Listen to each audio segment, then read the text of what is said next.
ମୋ ଜାନ୍, କ'ଣ ତୁମର ମନେ ଅଛି ଯେଉଁଦିନ ମୁଁ ତୁମକୁ ପ୍ରଥମ କରି ଦେଖିଥିଲି? ତୁମେ ନା ଟିଉସନରୁ ଫେରୁଥିଲ, ଆଉ ମୁଁ ତୁମ ଆସିବା ବାଟରେ ସାଙ୍ଗମାନଙ୍କ ସହିତ କଥା ହେଉଥିଲି। ଆଉ ତୁମେ ମୋତେ ଦେଖି ଗୋଟେ ସ୍ମାଇଲ୍ ଦେଇଥିଲ, ଆଉ ସେ ସ୍ମାଇଲ୍ଟି କରେଣ୍ଟ ଭଳି ଆସି ମୋ ହୃଦୟରେ ଲାଗିଥିଲା।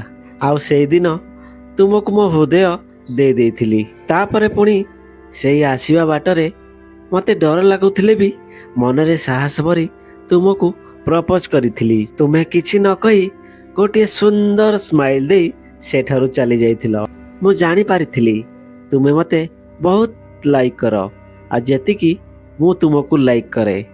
ବାସ୍ ସେହି ଦିନଟି ମୋ ପାଇଁ ପ୍ରକୃତରେ ପ୍ରପୋଜ ଡେ ଥିଲା। ବାସ୍ ସେହି ଦିନଟିକୁ ହୃଦୟରେ ରଖି ପୁଣି ତୁମକୁ ପ୍ରପୋଜ ଡେରେ ପ୍ରପୋଜ କରିବାକୁ ଚାହୁଁଛି। ମୁଁ ଜାଣେ ମୋ ପ୍ରସ୍ତାବକୁ ଆଦର ସହିତ ଗ୍ରହଣ କରିବ। I love you my Jan.